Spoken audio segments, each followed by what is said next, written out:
Second year आज हमने parliament के इख्तियारात और फ़राइज़ पढ़ने हैं। कल हमने पार्लियामेंट के दोनों ऐवानों के बारे में पढ़ा था, तो आज हम उनके इख्तियारात पढ़ेंगे। सबसे पहले जैसे हमने पढ़ा कि मजलिस शूरा पाकिस्तान के कानून साज इदारे को पार्लियामेंट को कहा जाता है। 1985 में जो तरमीम की गई थी उसके तहत मजलिस शूरा कहा गया, उससे पहले पार्लियामेंट कहा जाता था।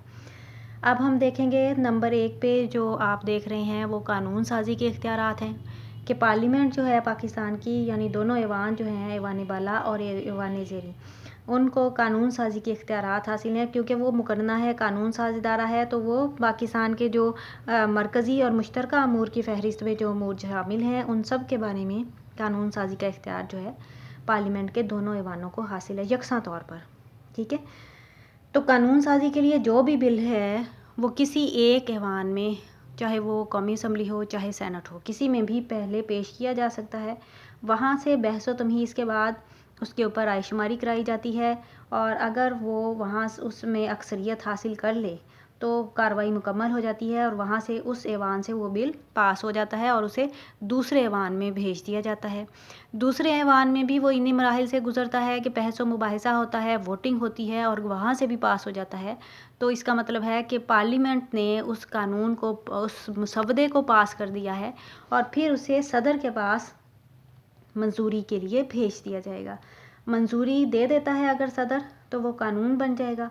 लेकिन अगर बिल के बारे में किसी ऐवान में इख्तलाफ पैदा हो जाता है तो सदर दोनों ऐवानों का मुश्तरका इजलास तलब कर सकता है और अगर सदर चाहे तो इस्तिस्वाब राय भी करवा सकता है। सदर 30 दिन के अंदर अंदर बिल की मंजूरी देता है। जैसे मैंने आपको बताया कि किसी भी ऐवान में मसवदा जो है वो पहले पेश हो सकता है, लेकिन जो मालियाती बिल है उसके बारे में ख़ास है कि वो पहले कौमी असम्बली में ही पेश होगा।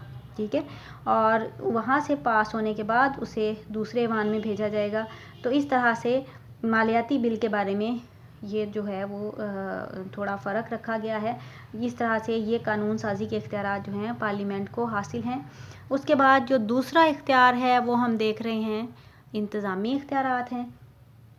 जो वफाकी इंतज़ामिया है, यानी वफाकी इंतज़ामिया में कौन कौन से अहदेदार शामिल हैं, उसमें वज़ीर आज़म है और वफाकी वज़रा हैं। ठीक है, ये कौमी असम्बली के मेंबर होते हैं और जो वज़रा होते हैं वो भी अक्सरियत का ताल्लुक़ कौमी असम्बली से होता है और उनमें से 1/4 जो हैं वज़रा वो सेनेट में से लिए जाते हैं। और चूँकि ये पार्लियामेंट के मेंबर होते हैं तो ये पार्लियामेंट के इजलासों में, यानी दोनों ऐवानों में शरीक होते हैं और वहाँ पर बहस व मुबाहिसे में हिस्सा लेते हैं। वहाँ पर जो अराकीन, आम अराकीन मौजूद होते हैं वो इनका मुहासबा करते हैं, इनसे इनका एहतसाब करते हैं, किस तरह से सवालात पूछे जाते हैं, इनके ऊपर तनकीद की जाती है, तहरीक इल्तवा और मुख्तलिफ़ किस्म की करारदादें जो हैं वो पेश की जाती हैं। तो इस तरह से काबीना और वज़ीर आज़म जो इंतज़ामी इख्तियारात के मालिक हैं, यानी जो इंतज़ामिया है वो मुकन्नना के सामने, पार्लियामेंट के सामने हर काम के लिए ज़िम्मेदार होते हैं, जवाबदेह होते हैं। तो इस तरह से ये जो मुकन्नना है, यानी जो पार्लियामेंट है, वो इंतज़ामिया का एहतसाब करती रहती है और मुसलसल उन पर निगरानी रखती है। उसके बाद हम देखते हैं अगले इख्तियारात जो हैं पार्लियामेंट के, वो अदालती इख्तियारात हैं। यानी अदलिया के जो इख्तियारात हैं उसके हवाले से पार्लियामेंट को क्या इख्तियारात हासिल हैं।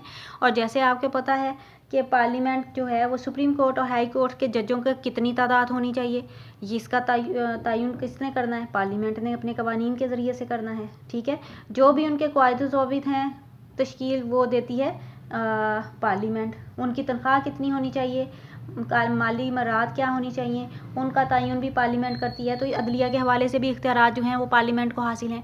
इसके अलावा हम देखते हैं कि सदर के ख़िलाफ़ मुआवजे की कार्रवाई जब करनी होती है तो वो पार्लियामेंट में ही की जाती है और जिस वक्त मुआवजे की तहरीक जो है वो पेश हो जाती है तो पार्लियामेंट एक अदालत की तरह से वो तहकीकात करती है और अगर कसूर साबित हो जाए कानून के मुताबिक और उतने अक्सरियत हासिल कर ले वो मुआवजे की तहरीक जो है तो वो कंप्लीट हो जाती है और सदर के ख़िलाफ़ मुआवजा कामयाब हो जाता है और सदर को अपने ओहदे से बरतरफ होना पड़ता है।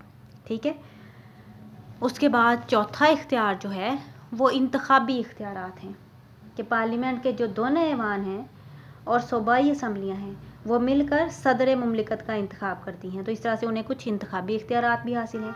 इसी तरह से सेनेट जो है वो अपने चेयरमैन का और डिप्टी चेयरमैन का इंतखाब करती है और जो कौमी असम्बली है वो वज़ीर आज़म का, स्पीकर का और डिप्टी स्पीकर का इंतखाब करती है। तो इस तरह से जो पार्लियामेंट है वो कुछ इंतखाबी इख्तियारात भी इस्तेमाल करती है।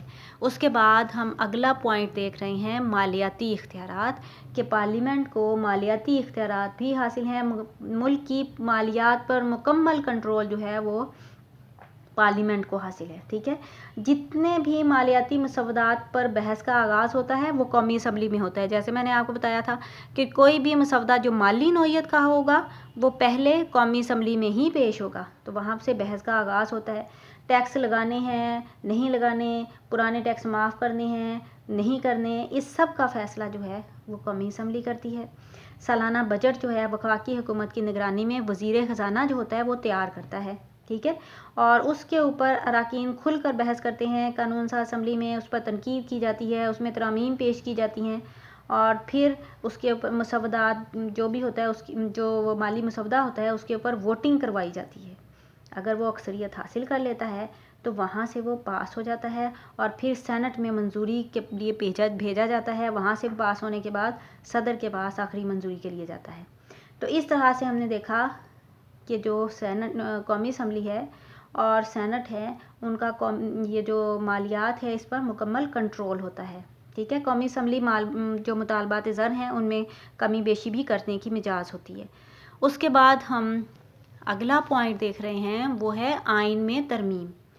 आइन में तरमीम जो है वो करने का इख्तियार भी पार्लियामेंट को हासिल है, और अगर आइन में तरमीम का जो मसवदा पेश करना है तो पहले कौमी असम्बली में पेश होगा।